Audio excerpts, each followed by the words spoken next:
దేవునికి స్తోత్రం. హల్లెలూయా. ఒక సంవత్సరం ప్రణాళికతో అనుదిన బైబిల్ పఠనం. ఈరోజు మే 10, 2025, 130వ రోజు. ఈరోజు కొరకు ఏర్పాటు చేయబడిన బైబిల్ వాక్య భాగాలు పాత నిబంధన 1 రాజులు 21, 22 అధ్యాయాలు మరియు కొత్త నిబంధన యోహాను సువార్త 3వ అధ్యాయము 1వ వచనం నుంచి 21వ వచనం వరకు. మొదటిగా 1 రాజులు 21వ అధ్యాయం.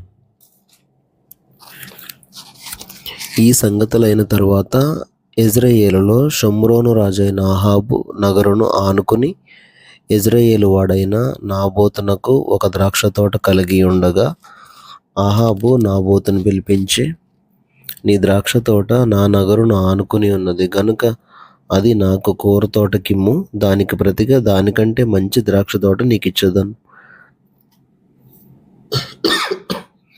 లేదా నీకు అనుకూలమైన ఎడల దానిని క్రయమునకిమ్మని అడిగాను.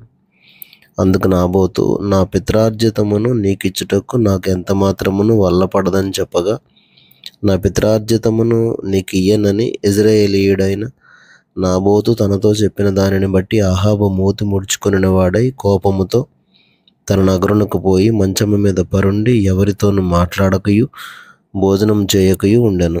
అంతటా అతని భార్య అయిన యెజబెలు వచ్చి, నీవు మూతి ముడుచుకుని వాడవై భోజనం చేయకై ఉండదువేమని అతన్ని అడగగా, అతడు ఆమెతో ఇట్లనెను, నీ ద్రాక్ష తోటను క్రయమునకు నాకిమ్ము, లేక నీకు అనుకూలమైన ఎడల దానికి మారుగా మరి ఒక ద్రాక్ష తోట నీకు ఇచ్చేదనని ఇజ్రాయేలీయుడైన నాబోతుతో నేను చెప్పగా, అతడు, నా ద్రాక్ష తోట నీకు ఇయ్యనెను. అందుకు అతని భార్య అయిన యెజబెలు, ఇజ్రాయేలులో నీవిప్పుడు రాజ్య పరిపాలన చేయట్లేదా?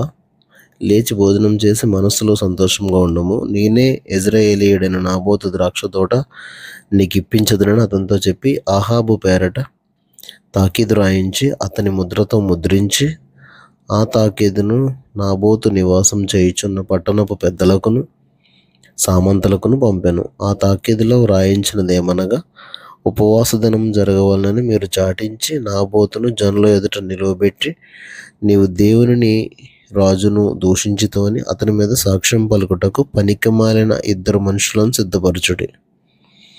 తీర్పు అయిన మీదట అతన్ని బయటకు తీసుకుని పోయి రాళ్లతో చావగొట్టుడి. అతని పట్టణపు పెద్దలను పట్టణమందు నివసించు సామంతులను యెజబెలు తమకు పంపిన తాకీదు ప్రకారముగా జరిగించిరి. ఎట్లనగా, వారు ఉపవాస దినం చాటించి నాబోతును జనుల ఎదుట నిలవబెట్టారు. అప్పుడు పనికిమాలిన 2 మనుష్యులు సమాజంలో ప్రవేశించి అతని ఎదుట కూర్చుండి, నాబోతు దేవునిని రాజును దూషించానని జనుల సమక్షంలో నాబోతు మీద సాక్ష్యం పలుకగా, వారు పట్టణము బయటికి అతన్ని తీసుకుని పోయి రాళ్లతో చావగొట్టిరి. నాబోతు రాతి దెబ్బల చేత మరణమాయనని వారు యెజబెలునకు వర్తమానం పంపగా, నాబోతు రాతి దెబ్బల చేత మరణమాయనని యెజబెలు విని, నాబోతు సజీవుడు కాడు, అతడు చనిపోయెను గనుక నీవు లేచి ఇజ్రాయేలీయుడైన నాబోతు క్రయమునకు నీకు ఇయ్యనొల్లకపోయిన అతని ద్రాక్ష తోటను స్వాధీనపరచుకొనుమని అహాబుతో చెప్పాను. నాబోతు చనిపోయినని అహాబు విని లేచి ఇజ్రాయేలీయుడైన నాబోతు ద్రాక్ష తోటను స్వాధీనపరచుకొనబోయాను.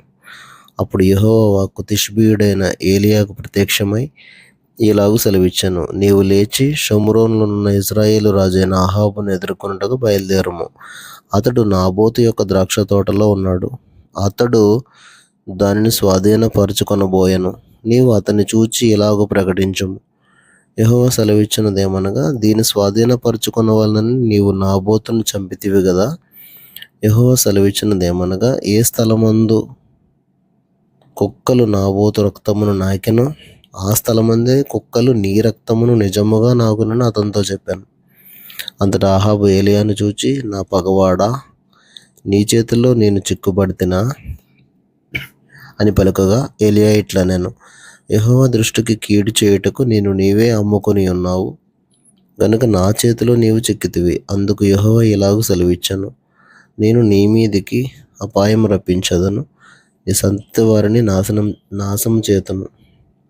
అల్పులేమి ఘనులేమి ఇజ్రాయేలు వారిలో ఆహాబు పక్షమున ఎవరునూ లేకుండా పురుషులందరినీ నిర్మూలం చేతను. ఇజ్రాయేలు వారు పాపం చేయుటకు నీవు కారకుడవై నాకు కోపం పుట్టించితివి గనుక నెబాతు కుమారుడైన యరొబాము కుటుంబమునకును అహీయా కుమారుడైన బయెషా కుటుంబమునకును నేను చేసినట్లు నీ కుటుంబమునకు చేయుదునని యెహోవా సెలవిచ్చుచున్నాడు. మరియు యెజెబెలును గూర్చి యెహోవా సెలవిచ్చినదేమనగా, యెజ్రెయేలు ప్రాకారమునొద్ద కుక్కలు యెజెబెలును తినివేయును. పట్టణమందు చచ్చు ఆహాబు సంబంధికులను కుక్కలు తినివేయును. బయటి భూములలో చచ్చువారిని ఆకాశ పక్షులు తినివేయును అని చెప్పాను.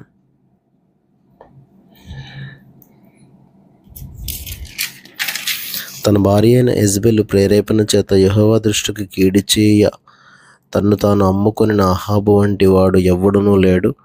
ఇజ్రాయేలీల ఎదుట నిలువకుండా యెహోవా వెళ్ళగొట్టిన అమోరీయుల ఆచార రీతిగా విగ్రహములను పెట్టుకుని అతడు బహుహేయముగా ప్రవర్తించెను. అహాబు ఆ మాటలు విని తన వస్త్రములను చింపుకొని గోనెపట్ట కట్టుకుని ఉపవాసం ఉండి గోనెపట్ట మీద పరుండి వ్యాకులపడుచుండగా యెహోవా వాక్కు తిష్బీయుడైన ఏలీయాకు ప్రత్యక్షమై ఇలాగు సెలవిచ్చెను. అహాబు నాకు భయపడి వినయముగా ప్రవర్తించుట చూచితివా? నాకు భయపడి అతడు వినయముగా ప్రవర్తించుట చేత ఆ భయము అతని కాలమునందు సంభవింపకుండా ఆపి అతని కుమారుని కాలమునందు అతని కుటుంబీకుల మీదకి నేను దాన్ని రప్పించదను. 1 రాజులు 22వ అధ్యాయము. సిరియనులను ఇజ్రాయేలు వారును 3 సంవత్సరములు ఒకరితో ఒకరు యుద్ధం జరిగింపక మానిరి.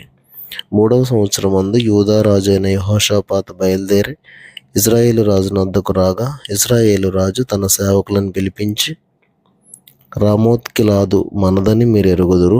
అయితే మనము సిరియా రాజు చేతిలో నుండి దాన్ని తీసుకొనక ఊరుకున్నామని చెప్పి యుద్ధం చేయుటకు నాతో కూడా నీవు రామోత్గిలాదునకు వచ్చదువా అని యెహోషాపాతును అడిగాను. అందుకు యెహోషాపాతు, నేను నీ వాడనే, నా జనులు నీ జనులే, నా గుర్రములను నీ గుర్రములే అని ఇశ్రాయేలు రాజుతో చెప్పాను. పిమ్మట యెహోషాపాతు, నేడు యెహోవా యొద్ద విచారణ చేయుదాం రండని ఇశ్రాయేలు రాజుతో అనగా, ఇశ్రాయేలు రాజు దాదాపు 400 మంది ప్రవక్తలను పిలిపించి, యుద్ధం చేయుటకు రామోత్గిలాదు మీదికి పోదునా పోకుందునా అని వారిని అడిగాను. అందుకు యెహోవా దానిని రాజైన నీ చేతికి అప్పగించును గనుక పొండని వారు చెప్పిరి. గాని యెహోషాపాతు, విచారణ చేయుటకై వీరు తప్ప యెహోవా ప్రవక్తలలో ఒకడైనను ఇక్కడ లేడా అని అడిగాను. అందుకు ఇశ్రాయేలు రాజు, ఇమ్లా కుమారుడైన మీకాయా అని ఒకడున్నాడు. అతని ద్వారా మనం యెహోవా యొద్ద విచారణ చేయవచ్చును. గాని అతడు నన్ను గూర్చి మేలు ప్రకటింపక కీడే ప్రకటించును గనుక అతని యందు నాకు ద్వేషము కలదని యెహోషాపాతుతో అనగా, యెహోషాపాతు, రాజైన మీరు అలాగనవద్దనెను. అప్పుడు ఇశ్రాయేలు రాజు తన పరివారంలో ఒకనిని పిలిచి, ఇమ్లా కుమారుడైన మీకాయాను శీఘ్రముగా ఇక్కడికి రప్పించమని సెలవిచ్చెను. ఇశ్రాయేలు రాజును యూదా రాజుకు యెహోషాపాతును రాజవస్త్రములు ధరించుకుని షోమ్రోను గవని దగ్గరనున్న విశాల స్థలమందు గద్దెల మీద ఆసీనులై ఉండి ప్రవక్తలందరూ వారి సమక్షమందు ప్రకటన చేయుచుండగా, కెనయనా కుమారుడైన సిద్కియా ఇనుప కొమ్ములు చేయించుకుని వచ్చి, వీటి చేత నీవు సిరియనులను పొడిచి నాశనం చేతువని యెహోవా సెలవిచ్చుచున్నాడని చెప్పాను. ప్రవక్తలందరూ ఆ చొప్పుననే ప్రకటన చేయుచు, యెహోవా రామోత్గిలాదును రాజువైన నీ చేతికి అప్పగించును గనుక నీవు దాని మీదకి పోయి జయముందుదు అని చెప్పిరి.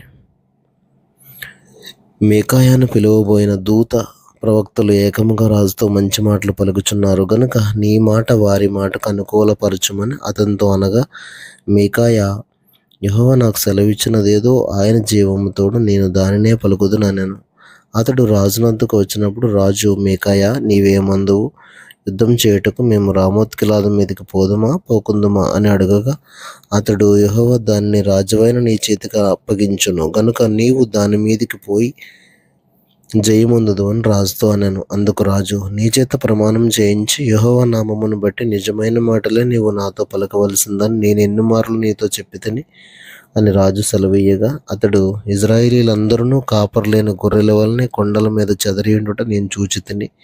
వారికి యజమానుడు లేడు, ఎవరి ఇంటికి వారు సమాధానంగా వెళ్ళవలసిందని యెహోవా సెలవిచ్చెను అని చెప్పాను. అప్పుడు ఇశ్రాయేలు రాజు యెహోషాపాతును చూచి, ఇతడు నన్ను గూర్చి మేలు పలుకక కీడే ప్రవచించునని నేను నీతో చెప్పలేదా అనగా మీకాయా ఇట్లా నేను యెహోవా సెలవిచ్చిన మాట ఆలకించుము. యెహోవా సింహాసనసీనుడై ఉండగా పరలోక సైన్యమంతయు ఆయన కుడిపార్శ్వమునను ఎడమ పార్శ్వమునను నిలిచి ఉండట నేను చూచితిని. అహాబు రామోత్గిలాదు మీదకి పోయి అక్కడ ఓడిపోవునట్లుగా ఎవడు అతనిని ప్రేరేపించునని యెహోవా సెలవీయగా ఒకడు ఈ విధముగాను మరి ఒకడు ఆ విధముగాను యోచన చెప్పుచుండిరి.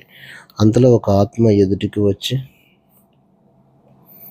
యెహోవా సన్నిధిని నిలువబడి నేను అతనిని ప్రేరేపించదనగా యెహోవా ఏ ప్రకారం నీవు అతను ప్రేరేపించదు అని అతన్ని అడిగాను. అందుకతడు నేను బయలుదేరి అతని ప్రవక్తల నోట అబద్ధమాడు ఆత్మగా ఉందనని చెప్పగా ఆయన నీవు అతన్ని ప్రేరేపించి జయమునందుదువు, పోయి ఆ ప్రకారం చేయుమని అతనికి సెలవిచ్చాను. యెహోవా నిన్ను గూర్చి కీడు యోచించి నీ ప్రవక్తల నోట అబద్ధమాడు ఆత్మను ఉంచి ఉన్నాడు. మీకాయా ఇట్లనగా కెనయనా కుమారుడైన సిద్కియా అతని దగ్గరికి వచ్చి నీతో మాట్లాడుటకు యెహోవా ఆత్మ నా యొద్ద నుండి ఏ వైపుగా పోయినని చెప్పి మీకాయాను చెంప మీద కొట్టాను. అందుకు మీకాయా దాగుకొనుటకై నీవు ఆయా గదుల్లోనికి చొరబడు నాడు అది నీకు తెలియవచ్చునని అతనితో చెప్పాను. అప్పుడు ఇశ్రాయేలు రాజు మీకాయాను పట్టుకుని తీసుకుని పోయి పట్టణపు అధికారి అయిన ఆమోనునకును రాజకుమారుడైన యోవాషునకును అప్పగించి బందీగృహంలో ఉంచి మేము క్షేమంగా తిరిగి వచ్చే వరకు అతన్ని కష్టమైన అన్నము నీళ్లు ఇయ్యుడని ఆజ్ఞ ఇచ్చాను. అప్పుడు మీకాయా ఇలాగు చెప్పాను, సకల జనులారా నా మాట ఆలకించుడని చెప్పాను.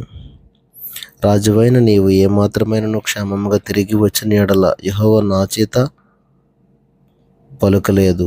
ఇజ్రాయేలు రాజును యూదా రాజుకు యెహోషాపాతును రామోత్గిలాదు మీదికి పోవచుండగా ఇశ్రాయేలు రాజు నేను మారువేషం వేసుకుని యుద్ధంలో ప్రవేశించదను, నీవైతే నీ వస్త్రములు ధరించుకుని ప్రవేశించమని యెహోషాపాతుతో చెప్పి మారువేషం వేసుకుని యుద్ధమందు ప్రవేశించాను. సిరియా రాజు తన రథముల మీద అధికారులైన 32 అధిపతులను పిలిపించి అల్పులతోనైనను గణనులతోనైనను మీరు పోట్లాడవద్దు, ఇజ్రాయేల్ రాజుతో మాత్రమే పోట్లాడుడని ఆజ్ఞ ఇచ్చి ఉండగా రథాధిపతులు యెహోషాపాతును చూచి ఇతడే ఇజ్రాయేల్ రాజు అనుకుని అతనితో పోట్లాడుటకు అతని మీదకి వచ్చారు. యెహోషాపాతు కేకలు వేయగా రథాధిపతులు అతడు ఇజ్రాయేలు రాజు కానట్టు గుర్తుపట్టి అతని తరుముట మానివేసిరి. పిమ్మట ఒకడు తన విల్లు తీసి గురి చూడకయే విడవగా అది ఇజ్రాయేల్ రాజుకు కవచపు కీలు మధ్యను తగిలెను గనుక అతడు నాకు గాయమైనది, రథం త్రిప్పి సైన్యంలో నుండి నన్ను అవతలకు తీసుకొని పొమ్మని తన సారథితో చెప్పాను.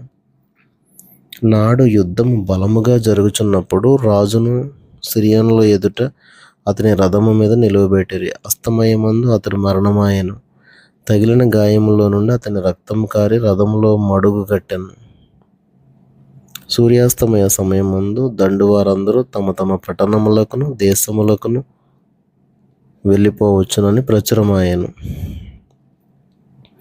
ఈ ప్రకారము రాజు మరణమై షోమ్రోనునకు కొనుపోబడి షోమ్రోనులో పాతిపెట్టబడెను. వేశ్యలు స్నానం చేయుచుండగా ఒకడు ఆ రథమును షోమ్రోను కొలంలో కడిగినప్పుడు యెహోవా సెలవిచ్చిన మాట చొప్పున కుక్కలు వచ్చి అతని రక్తమును నాకెను. ఆహాబు చేసిన ఇతర కార్యములను గూర్చియు అతడు చేసిన దాని అంతటిని గూర్చియు అతడు కట్టించిన దంతపు ఇంటిని గూర్చియు అతడు కట్టించిన పట్టణములను గూర్చియు ఇశ్రాయేలు రాజుల వృత్తాంతముల గ్రంథమందు రాయబడి ఉన్నది.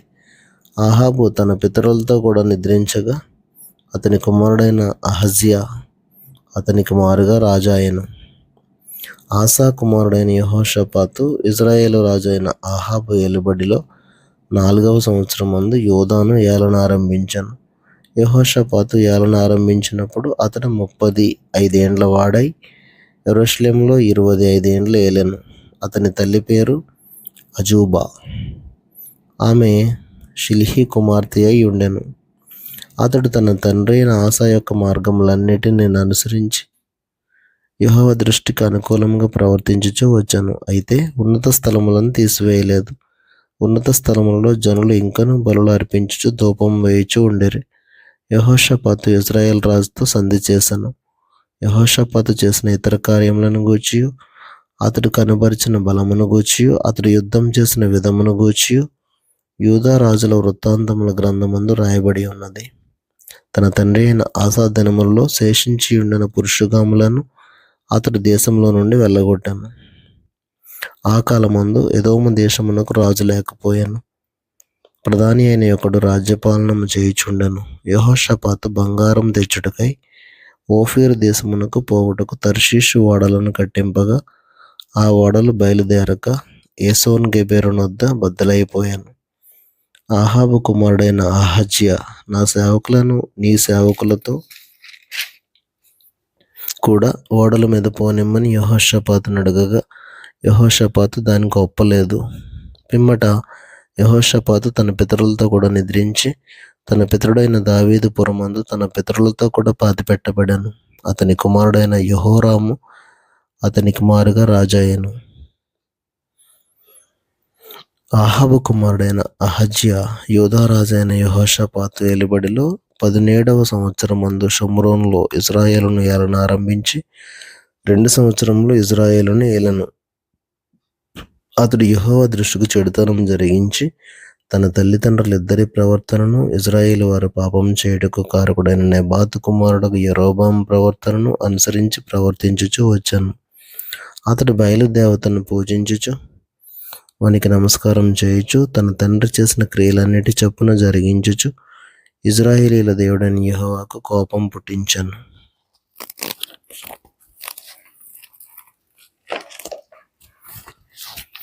క్రొత్త నిబంధన యోహాను సువార్త 3వ అధ్యాయము 1 నుండి 21 వరకు. యూదుల అధికారి అయిన నికోదేమును పరిసయ్యుడొకడుండెను. అతడు రాత్రి అందు ఆయన యొద్దకు వచ్చి, బోధకుడా, నీవు దేవుని యొద్ద నుండి వచ్చిన బోధకుడు అని మేము ఎరుగుదము. దేవుడు అతనికి తోడై ఉంటేనే గాని నీవు చేయుచున్న సూచక క్రియలను ఎవడనూ చేయలేడని ఆయనతో చెప్పాను. అందుకు యేసు అతనితో, ఒకడు క్రొత్తగా జన్మించితేనే గాని అతడు దేవుని రాజ్యమును చూడలేడని నీతో నిశ్చయంగా చెప్పుచున్నాను నేను. అందుకు నికోదేము, ముసలివాడైన మనుష్యుడు ఎలాగూ జన్మింపగలడు? 2వ మారు తల్లి గర్భమందు ప్రవేశించి జన్మింపగలడా అని ఆయనను అడగగా యేసు ఇట్లనెను, ఒకడు నీటి మూలముగాను ఆత్మ మూలముగాను జన్మించితేనే గాని దేవుని రాజ్యంలో ప్రవేశింపలేడని నీతో నిశ్చయముగా చెప్పుచున్నాను. శరీరం మూలముగా జన్మించినది శరీరమును, ఆత్మ మూలముగా జన్మించినది ఆత్మయునై ఉన్నది. మీరు క్రొత్తగా జన్మింపవలనని నేను నీతో చెప్పినందుకు ఆశ్చర్యపడవద్దు. గాలి తనకిష్టమైన చోటను విసురును. నీవు దాని శబ్దం విందువే గాని అది ఎక్కడ నుండి వచ్చునో ఎక్కడికి పోవునో నీకు తెలియదు. ఆత్మ మూలంగా జన్మించిన ప్రతివాడును అలాగే ఉన్నాడనెను. అందుకు నికోదేము, ఈ సంగతులు ఎలాగూ సాధ్యములని ఆయన అడగగా యేసు ఇట్లనెను, నీవు ఇశ్రాయేలుకు బోధకుడువై ఉండి వీటిని ఎరుగవా? మేము ఎరిగిన సంగతియే చెప్పుచున్నాము, చూచిన దానికి సాక్ష్యం ఇచ్చుచున్నాము. మా సాక్ష్యము మీరు అంగీకరింపరని నీతో నిశ్చయంగా చెప్పుచున్నాను. భూ సంబంధమైన సంగతులు నేను మీతో చెప్పితే మీరు నమ్మకున్నప్పుడు పరలోక సంబంధమైనవి మీతో చెప్పిన ఎలాగూ నమ్ముదురు? మరియు పరలోకము నుండి దిగి వచ్చిన వాడే, అనగా పరలోకములో ఉండు మనుష్య కుమారుడే తప్ప పరలోకమునకు ఎక్కిపోయిన వాడెవడనూ లేడు. అరణ్యంలో మోషే సర్పమును ఎలాగెత్తనో అలాగే విశ్వసించి ప్రతివాడును నశింపక ఆయన ద్వారా నిత్య జీవం పొందినట్లు మనుష్య కుమారుడు ఎత్తబడవలెను. దేవుడు లోకమును ఎంతో ప్రేమించను కాగా ఆయన తన ద్వితీయ కుమారునిగా పుట్టిన వాని యందు విశ్వాసముంచి ప్రతివాడును నశింపక నిత్య జీవం పొందినట్లు ఆయనను అనుగ్రహించను. లోకము తన కుమారుని ద్వారా రక్షణ పొందుటకే గాని లోకమునకు తీర్పు తీర్చుటకు దేవుడు ఆయనను లోకములోనికి పంపలేదు. ఆయన యందు విశ్వాసం ఉంచువానికి తీర్పు తీర్చబడదు. విశ్వసింపని వాడు దేవుని అద్వితీయ కుమారుని నామమందు విశ్వాసం ఉంచలేదు గనుక వానికి ఎంతకు మునిపే తీర్పు తీర్చబడను. ఆ తీర్పు ఇదే, వెలుగు లోకంలోనికి వచ్చాను గాని తమ క్రియలు చెడ్డవైనందున మనుషులు వెలుగును ప్రేమింపక చీకటినే ప్రేమించరు. దుష్కార్యం చేయు ప్రతివాడు వెలుగును ద్వేషించును, తన క్రియలు దుష్క్రియలుగా కనబడకుండునట్లు వెలుగునొద్దకు రాడు.